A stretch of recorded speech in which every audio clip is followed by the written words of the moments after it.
an entrepreneur. This is the podcast exclusively for association executives and members. Each week, Jeff interviews association executives about their victories, igniting new ideas for you to create greater value for your members. And now, Jeff Tippett. Hello, everyone. I'm Jeff Tippett. I'm grateful that you've joined us for today's episode of Victory by Association. Today's show is brought to you by Persuasion Publishers. Persuasion Publishers disrupts the traditional model of publishing.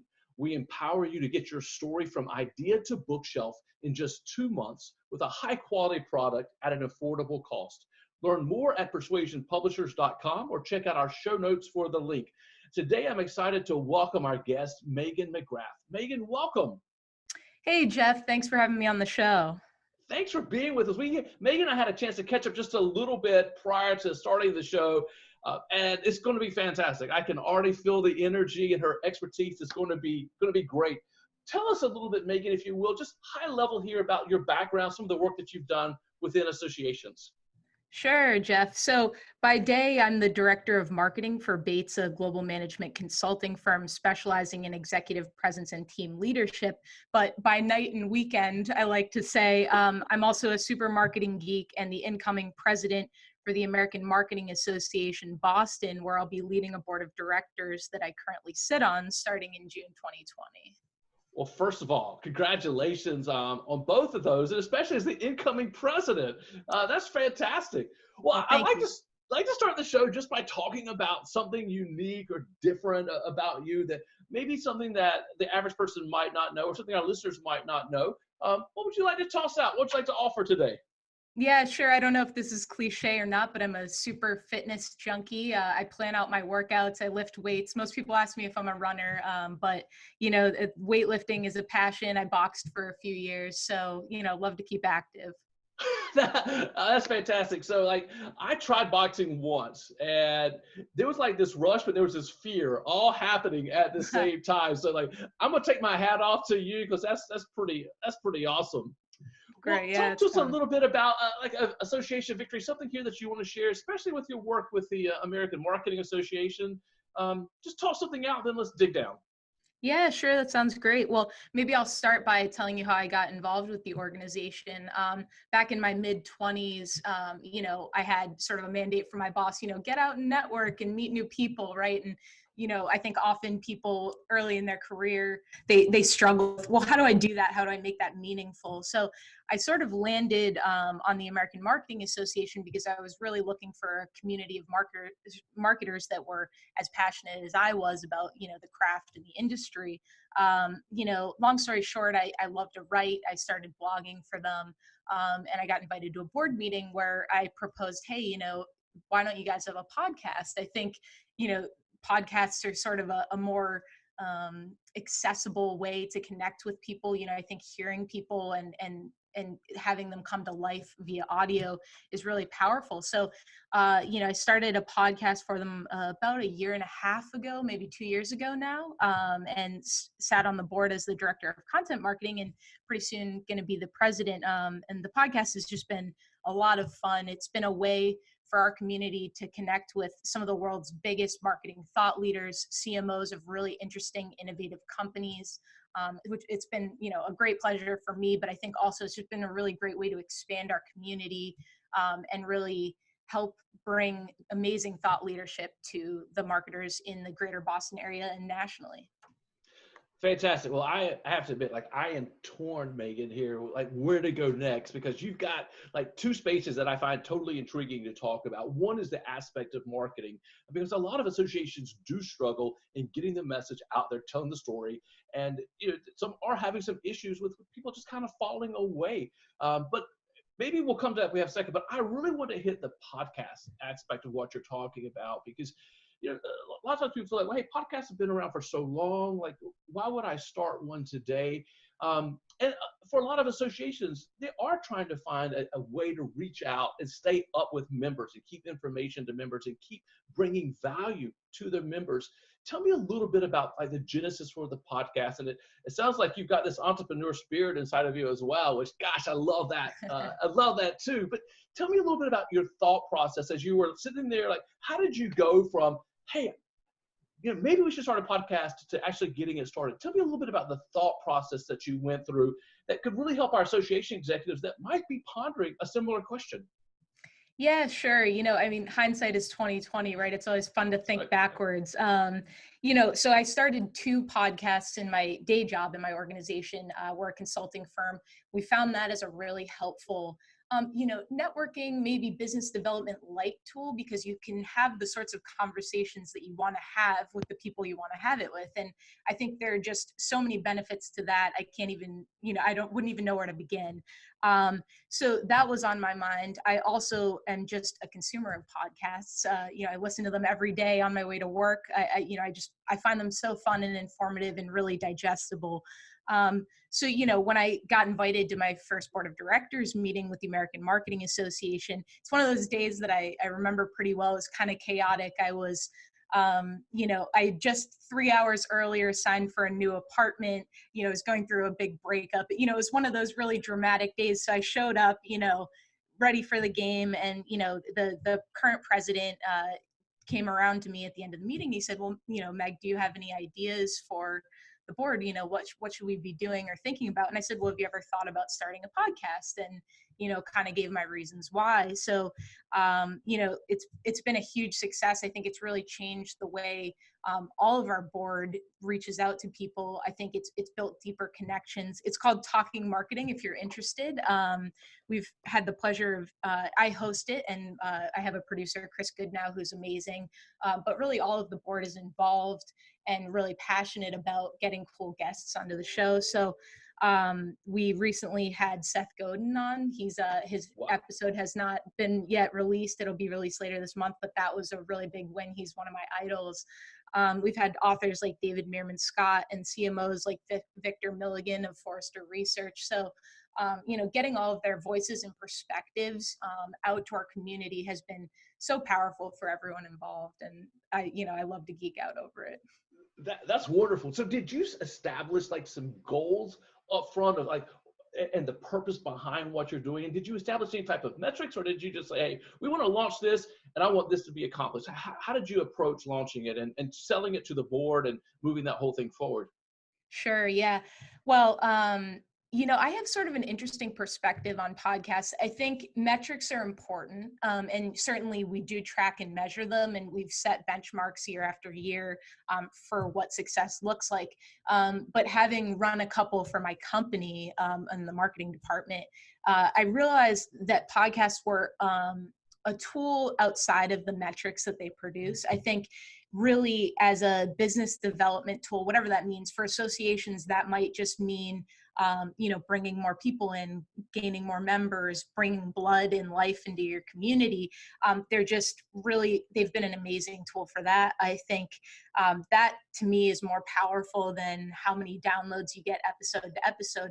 It also brings people into the community who are on the show. They feel tied to you. I've built some fantastic relationships with people that way, and I love that. So, yeah, I would say, metrics are important, but not everything. Probably that's the case in marketing as well, Love it.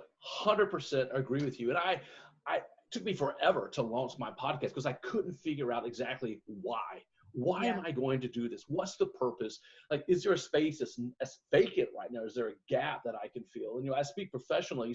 And I interview people around associations, and they're my top client. And it's a great way to meet people. It's a very soft, non-salesy way to meet people. So, I'm just thinking through associations and how it could benefit them. Interviewing industry experts like within your space, things that maybe your members are struggling with, and maybe a way to keep content going, like in between your annual meeting or quarterly meetings, like to keep content going. And a lot of times groups will have these like smaller ones, but people do often have to travel, especially if they're a statewide organization. So I could definitely see a way here to get content out, content experts that people could find value in that, and just a free resource as attraction, right? A way to pull people in. I'm also thinking like government relations and keeping people updated on what's happening within the industry, working with the state legislature or at the federal level, or even, at the local level as well. So yeah, I see tons of tools there that could definitely be of benefit. So if say we have an association executive listening today that says, hey, you know what? okay, you've piqued my interest. Like you've whet my appetite. What would you say? What would you say next? What would be the next step from, okay, maybe to moving forward? What would you offer? Like how to get started, maybe like a roadmap. Yeah. Yeah, Yeah, sure. what would you say? Well, I mean, from a very technical standpoint, invest in a good microphone. They're not that expensive. I recommend Yeti, but there are plenty of other great brands out there. You'll need to sort of learn what a syndication platform is, and also, probably download some version of Audacity or an audio recording service. But I think the main focus, I would say, almost any association could have a podcast. I think the main thing you want to think about, which harkens back to my reference to Seth Godin earlier, I mentioned I really love him. You know, a podcast is essentially content marketing for you, but it's a really innovative and modern way to do it. And what content marketing should focus on, if it's done correctly, is solving people's problems, right? If you're not in the business of solving people's problems, then you're really not going to get anywhere with your content. So, a lot of people it's sort of an audience agenda thing. What does your audience want to hear from you? So I would say there's always a perspective there, right? As an association, you're the experts in your space, whether it's government or marketing or PR or whatever it is. So I would focus on having the kinds of conversations that you would want to listen to. I always try and get guests that I would want to have a conversation with and hear a conversation with them and someone else. So I think you've given us a gold mine here in getting started, and that is solve a problem.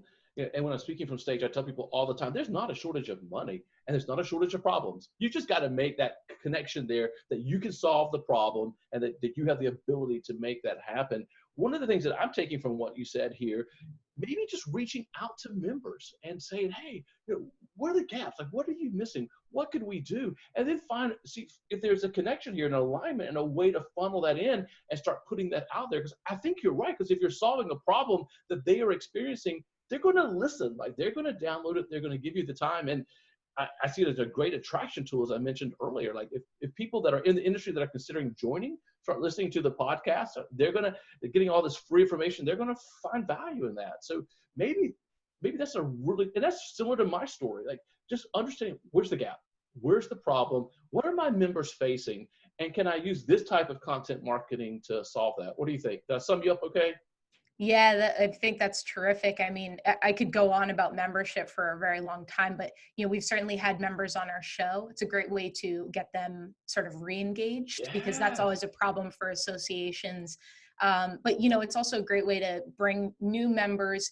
And I would say it's not just about membership, it's about all of the people you touch. So we host a couple events every month that focus on education and networking each and every month.